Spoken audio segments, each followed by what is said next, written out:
حضرات، میں حالات کی مناسبت سے آخری 5 منٹ آپ کے سامنے گفتگو کرنا چاہوں گا۔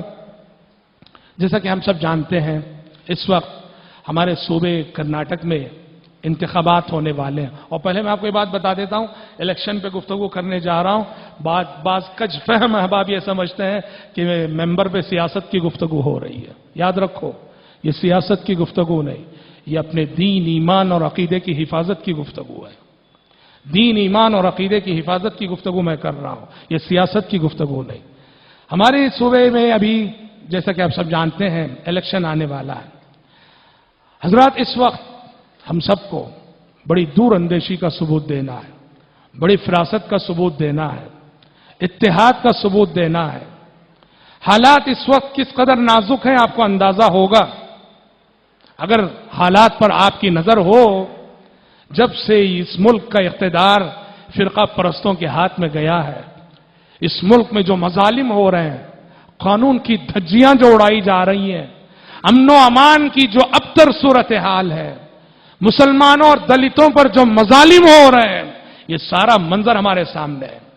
اور جان سے آگے بڑھ کر، آبرو سے آگے بڑھ کر ہماری دین و شریعت کے ساتھ جو کھلواڑ ہو رہا ہے، ہماری مذہبی آزادی کو سلب کرنے کی جو کوششیں ہو رہی ہیں، مسلم پرسنل لا میں مداخلت کی جو کوششیں ہو رہی ہیں، اور سارے کتنے اہم کام ہیں جہاں ملک کو خدمت کی ضرورت ہے، ان کاموں کو چھوڑ کر حکومت ہماری خواتین کے پیچھے پڑی ہوئی ہے۔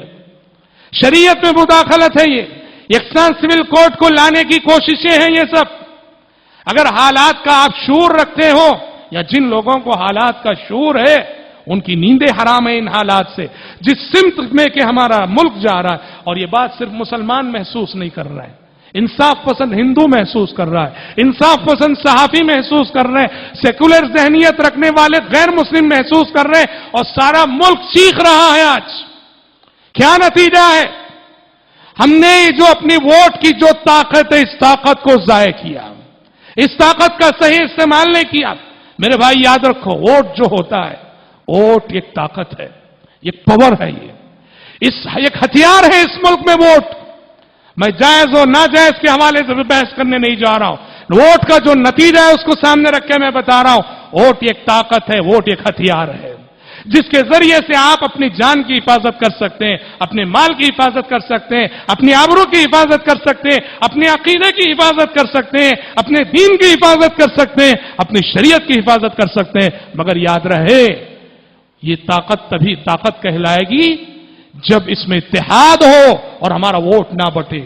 اگر ہمارا ووٹ بٹ جائے تو پھر یہ نہ طاقت ہے، یہ نہ ہتھیار ہے، نہ یہ پاور ہے۔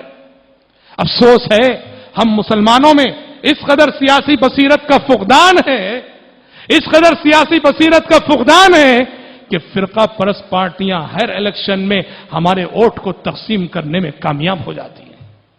اور افسوس ہوتا ہے، استعمال ہونے والے بھی ایرے غیرے نہیں، ہمارے ہی لوگ ہوتے ہیں، عبداللہ عبد الرحمان جیسے نام رکھنے والے، یہ یوز ہوتے ہیں ذاتی فائدے کے لیے، ذاتی مفاد کے لیے۔ یاد رکھو، ووٹ ایک طاقت ہے، اس طاقت کو طاقت بناؤ، اور یہ طاقت تبھی بنے گی جب آپ اپنا حق ووٹ استعمال کرو۔ جاؤ الیکشن کے دن ووٹ ڈالو، ووٹ ڈالو۔ اور ایسے یہاں دو قسم کی ذہنیت ہے، ایک فرقہ پرستی کی ذہنیت ہے اور ایک سیکولر ذہنیت ہے۔ فرقہ پرستی کی ذہنیت رکھنے والے لوگ صاف ہمیں کھلم کھلا چیلنج کرتے ہیں، ہماری شہریت پہ شک کرتے ہیں، ہماری مذہبی آزادی کو سلب کرنے کی کوشش کرتی ہیں۔ لیکن جو سیکولر پارٹیاں ہیں وہ ہمارے دین اور عقیدے سے تو چھیڑ چھاڑ نہیں کرتی۔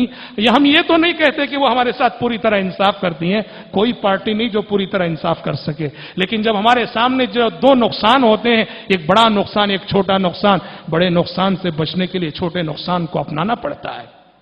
ایسے میں یاد رکھو میرے بھائی، اپنے ووٹ کی طاقت کو بٹنے نہ دو، اور یاد رہے اس کے لیے ضروری ہے ہم ذاتی مفادات سے بالاتر ہو کر سوچیں، قوم کے لیے سوچیں، پورے ملک کے لیے سوچیں۔ میں میرے ذاتی فائدے کے لیے، اس میں میرا ذاتی فائدہ ہو رہا ہے۔ غدار ہے وہ شخص جو اپنے ذاتی فائدے کے لیے قوم کے مفاد سے بغاوت کرتا ہو، جو اپنے ذاتی فائدے کے لیے ملک کے مفاد سے بغاوت کرتا ہو، غدار ہے وہ شخص۔ اس لیے یاد رکھو میرے بھائی،